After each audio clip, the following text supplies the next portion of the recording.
고린도전서 7장 6절에서 9절 말씀. 6절. 그러나 내가 이 말을 하면 허락이 아니오 명령은 아니니라. 나는 모든 사람이 나와 같기를 원하노라. 그러나 각각 하나님께 받은 자기의 은사가 있으니 이 사람은 이루고 저 사람은 저러하니라. 내가 결혼하지 아니한 자들과 가부들에게 이르노니 나와 같이 그냥 지내는 것이 좋으니라. 만일 절제할 수 없거든 결혼하라. 정욕이 불같이 타는 것보다 결혼하는 것이 나으니라. 아멘. 오늘 말씀에 그래서 방언이나 예언만이 은사가 아니라 결혼과 독신도 은사라고 하고 우리가 생각하게 되는 그런 독특한 또 본문일 수 있습니다. 고린도전서 7장 6절로 9절 말씀을 통해서 독신의 은사, 결혼의 은사라는 제목으로 이 말씀의 은혜를 나누겠습니다. 지난 시간에 우리는 바울이 가르쳐준 그 결혼의 정의, 데피니션에 대해서 말씀을 나누었어요. 바울이 서론적으로 고린도전서 7장 1절로 6절 말씀을 통해서 당시 고린도 교회가 처한 환경, 어떤 환경이었습니까? 그 자연재해, 기근과 큰 지진이 여러 차례 있었고, 그리고 불안정한 사회의 분위기 속에서 결혼에 대한 가르침을 바울이 주었습니다. 어떻게 주었습니까? 당장 물과 전기가 끊기고 병원도 못 갔는데 산모에게 가장 크리티컬한 상황이 이지 않느냐. 그리고 불안정한 사회인데 차라리 혼자 지내는 것이 더 나을 수도 있겠다. 그러니까 그러한 특수한 환경에서 결혼하지 않는 것이 더 좋을 수도 있다라고 이렇게 환경을 바탕으로 결혼에 대한 정의를 가르침을 바울이 주었던 내용을 우리가 나누었습니다. 그 내용 중에 세부적으로 7장 말씀을 보면은 바울이 결혼과 관련되어져 있는 9가지의 상황의 예를 들어가면서 이러한 저러한 그 가르침들을 결혼에 대하여 말씀해 주셨어요. 우리는 그 중에 2가지에 대한 말씀을 2주 전에 나누었습니다. 오늘은 그 9가지 중에 3번째, 4번째 말씀의 가르침을 이제 배우려고 합니다. 우리 결혼 안 하신 분들 한번 청년들에게 물어보고 싶어요. 나 결혼 앞으로 할 거다. 한번 손 들어보세요.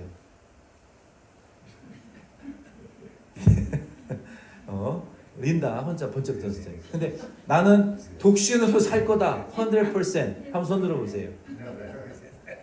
아직 그러니까 독신으로 살겠다는 건 아니고 이제 옆에 누가 없거나 이제 확신이 안 드는 그런 상황이군요. 알겠습니다.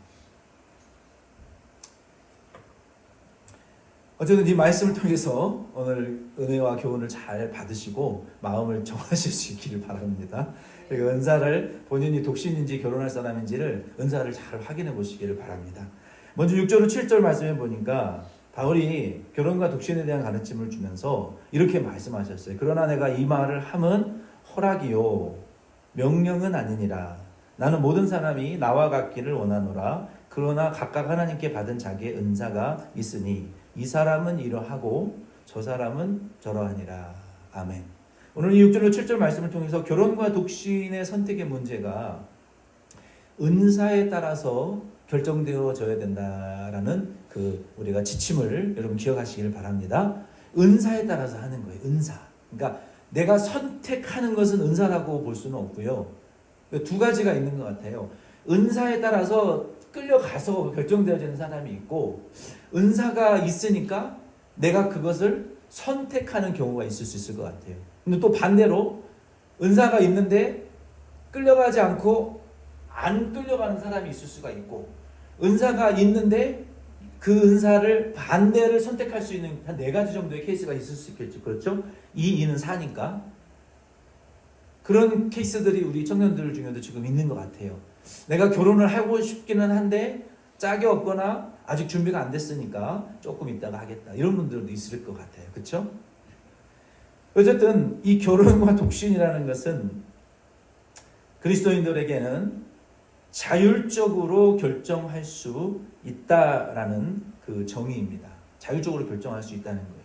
바울은 이에 대하여 그래서 6절로 허락이지 명령은 아니다 라고 분명히 선을 그었습니다. 그렇죠. 바울이 가르침을 줬으니까 이거는 이제 권면이고 우리가 어드바이즈지 명령은 아니다. 오더는 아니다. 그러니까 성경적으로도 독신이든 결혼이든 선택이 할 수 있다라는 거예요. 내가 원하는 대로 선택할 수 있다라는 것이죠. 그러나 7절 말씀에서 우리가 반드시 바꿀 수 없고 잊어버리지 말아야 될 기준이 있다는 거예요. 그 fine line이 있다는 거예요. Between you here and there, there is a fine line. 우리가 그 fine line이 성경을 근거로 우리가 정해야 되는데 그 성경이 말하는 between here and there, there is a fine line. 그 fine line이라는 기준이 뭐냐? 7절 말씀에 뭐라고 말했냐면은 따라해 봅시다. 결혼이든 독신이든 은사에 따라서 하라. 네, 은사에 따라서 하라는 거예요. 그러면 그 내용에 들어가기 전에 먼저 성경은요, 각 사람이 저마다 결혼과 독신에 대하여 은사가 있을 수 있다라고 말했어요. 어떤 분은 결혼의 은사가 있으면 결혼하고, 어떤 분은 독신의 은사가 있으면 독신으로 살 수 있다라는 거예요. 근데 그것이 선택의 문제만이 아니라 은사에 따라서 해야 좋다라는 거예요. 그게 fine line, bottom line이라는 거예요. 그렇죠? 그러면 은사는 어떤 의미인지를 먼저 한번 이해해 봅시다. 은사라는 것은 헬라어로는 크리스마예요. 크리스마. 우리가 알고 있는 그 카리스마하고는 성경이 말하는 카리스마는 좀 다릅니다. 저 사람 카리스마가 있네? 성경이 말하는 개념은 아닙니다.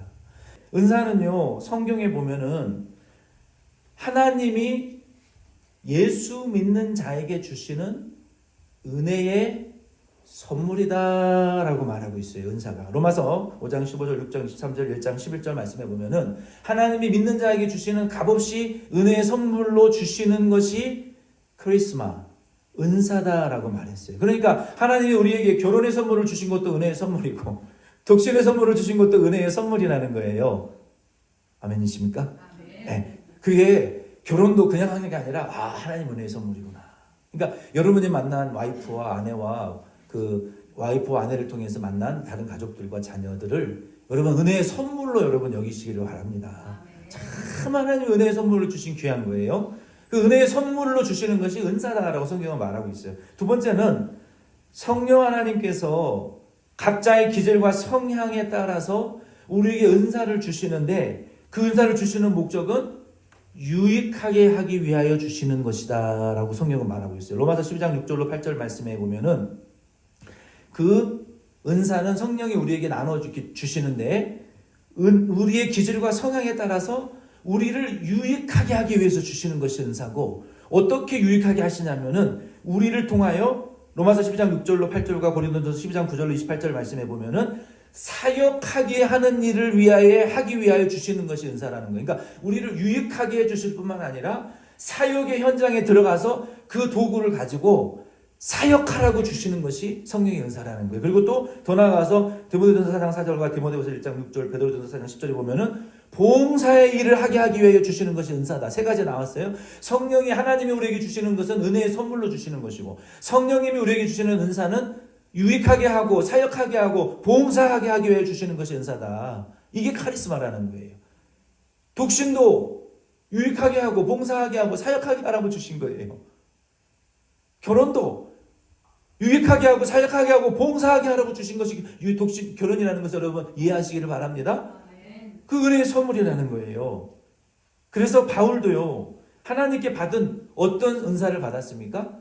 사도의 은사를 바울은 받았기 때문에 거기 어떤 사람들에게는 가르치는 은사, 어떤 사람들에게는 사도의 은사, 어떤 사람들은 교사의 은사를 주셨고, 어떤 사람들에게는 영문별의 은사, 지혜와 지식의 은사를 주셨고, 어떤 사람들에게는 손발의 은사를 주셔서 섬기고 구제하고 이러한 일들을 주셨고, 병 고치는 은사를 주셨고, 숨어서 일하는 은사를 주셨다. 각 교회에 이렇게 은사를 주시는 것은 유익하게 하고 교회를 세우고 성도를 세우고 봉사의 일을 하기 위하여 주셨다 말씀하셨어요. 그런데 사도 바울은 사도의 은사를 받았기 때문에 사도 바울이 은사를 수행하기 위하여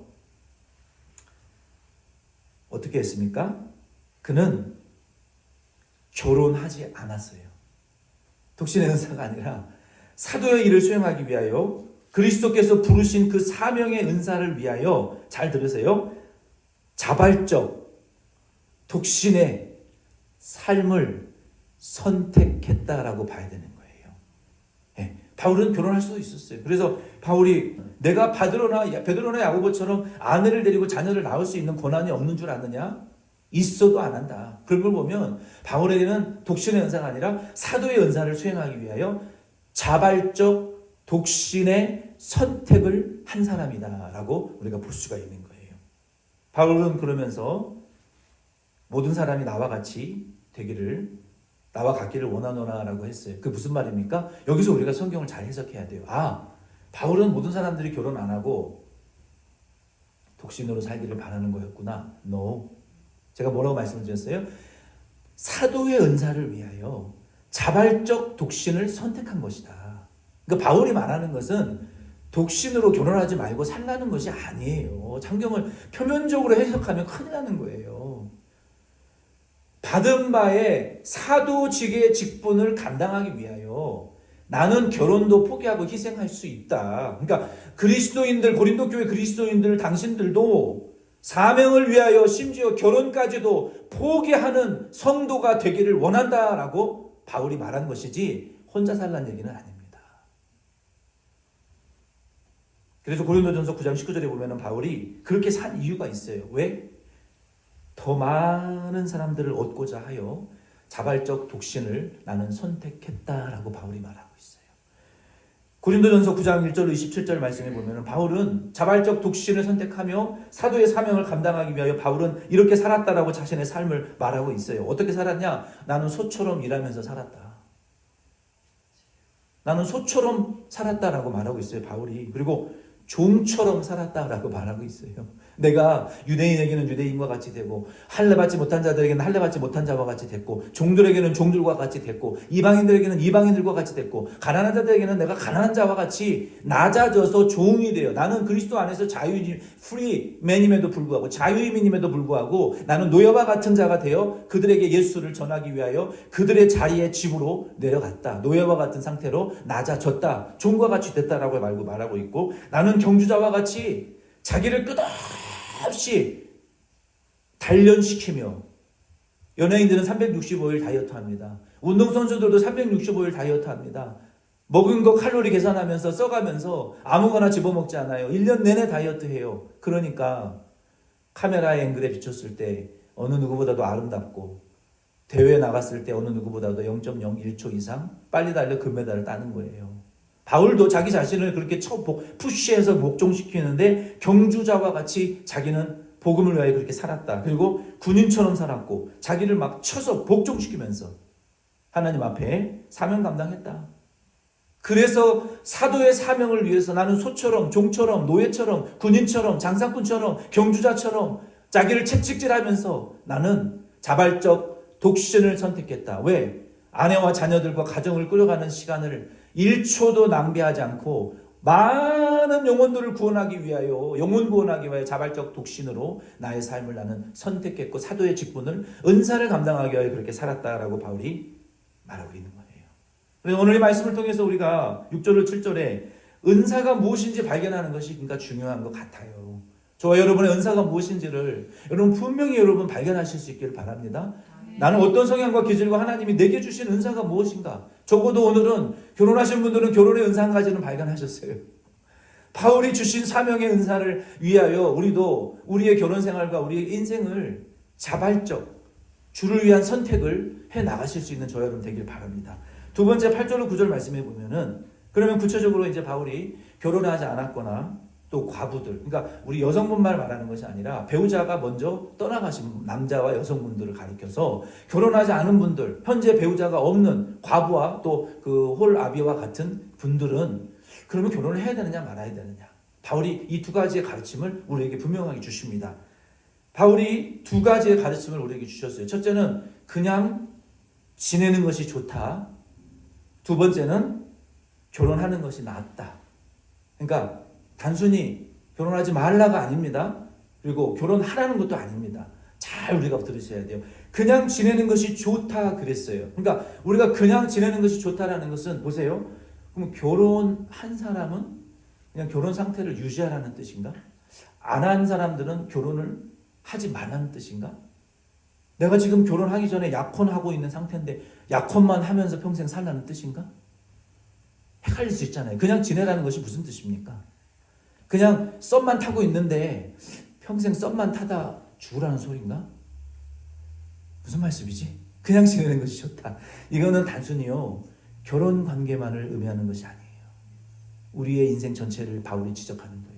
어떤 의미인지 살펴봅시다. 7절과 8절 말씀에 보면은요 문자적으로 봤을 때 바울이 독신이 더 낫다라고 가르치는 것 같아요. 왜냐하면 현재 결혼하지 않았거나 배우자가 먼저 사별했을 경우에는 결혼하지 말고 다른 남자나 여자나 만나지 말고 주 예수를 위하여 사는 것이 더 좋다라는 의미로 보여줄 수 있어요. 맞는 의미예요. 그러나 단편적인 의미, 그러니까 종합적인 의미가 아니라는 의미에서 단편적인 의미예요. 부족하다는 의미가 아니라 복합적인 의미로 해석되어질 수는 없어요.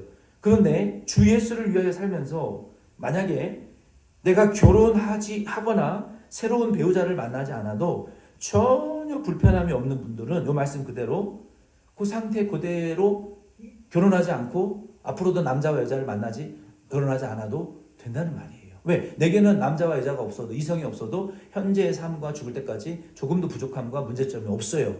그렇게 사셔도 된다는 거예요. 완벽하다는 거예요. 근데 이에 대한 상황과 관련을 우리가 조금 이해될 필요가 있어요. 이에 대한 상황과 가르침이 바울이 이 이야기를 하면서 본문 7장 17절로 24절 말씀에 보면은요, 그냥 지내는 것이 좋다라는 말씀을 좀 더 상세한 버전으로 우리에게 가르쳐 줍니다. 어떻게 말하냐면은 그냥 지내는 것이 좋다라고 17절로 24절에 바울이 말씀하신 그 가르침의 키워드는요, 17절 말씀에 주께서 각 사람에게 나누어 주신 대로 하나님이 각 사람을 부르신 그대로 행하라는 말씀이에요. 고린도 도시의 당시의 상황은요 1세기이거든요. 지금은 21세기잖아요. 그렇죠? 그때는 1세기예요. 20세기 전에 2000년 전이었단 말이에요. 1세기 때의 상황은요 계급, 신분, 종족의 차이가 존재했었습니다. 고린도 사회에. 그래서 당시 고린도 도시의 이 젊은이들이 경제활동을 하고 직장생활을 하는 젊은이들이 부와 지위를 얻고 신분 상승을 위하여 과도한 욕심을 부렸었어요. 그래서 노예는 6년 데리고 있다가 7년째 되면 자유인으로 풀어줘야 돼요. 그래서 구약에 보면은 노예가 자유인이 됐다라는 의식을 행하면 그 보증인이 자유인이 됐다라고 하면 자유인이 될 수 있는데 그 바울이 뭐라고 지금 말하고 있냐면 너희가 노예 상태에서 그리스도인들로 부름을 받았다면 자유인 되지 말고 그냥 노예로 있어라. 왜냐하면 너희들은 그리스도 안에서 이미 자유인이 되었기 때문에 굳이 노예의 상태에서 자유인으로 신분 상승할 필요 없다. 그리고 당시에는 반유대주의가 강했기 때문에 할례를 받은 유대인 청년들이 할례를 없애는 수술을 비싼 돈을 주고 했어요. 왜?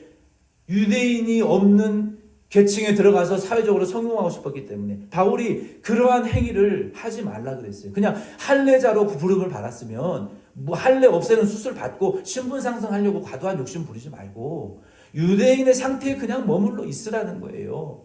성공과 신분 상승을 위하여 과도한 욕심을 부려서 하기보다는 너는 예수 안에서 너희들은 자유인이 되었기 때문에 무할례자나 할례자나 다 필요 없다. 할례자가 무할례자 될 필요 없고 무할례자가 할례자 될 필요 없고 그리스도 안에서 영적인 성령의 은혜의 할례를 받은 자들이 되었기 때문에 할례 받았으면 그대로 안 받았으면 그대로 그냥 그 상태에서 주를 기쁘시게 하는 자가 되려고 노력해야지 부르심의 그 상태와 환경을 변경하려고 하지 말고 신분 상승하려고 하지 말고 과도한 욕심을 부르지 말고 부르신 그 상태에서 주를 기쁘시게 하라. 그러니까 이게 단순히 결혼의 문제만을 말하는 것이 아닙니다.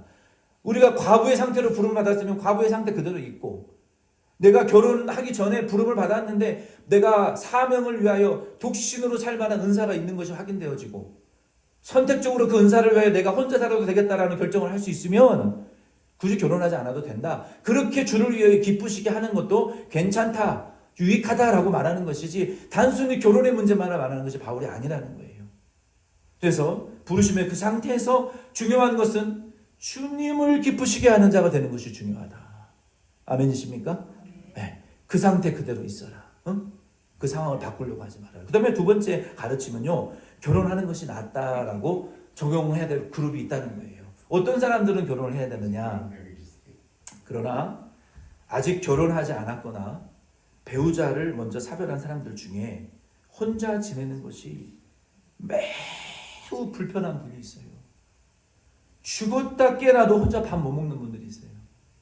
죽었다 깨나도 혼자 1시간도 못 있는 분들이 있어요. 혼자 사는 것이 너무 서글프고 힘든 분들이 있어요. 그런 분들은 일상생활이 불편할 정도의 고통과 외로움과 어려움을 느끼는 분들은 결혼하라는 거예요. 왜? 그분은 독신의 은사가 없는 분이기 때문에 그래요. 독신의 은사가 없는 분들은 결혼하셔야 돼요. 바울이 여기서 절제할 수 없거든 이라는 의미는요, 자제하기 어렵거든 이라는 의미예요.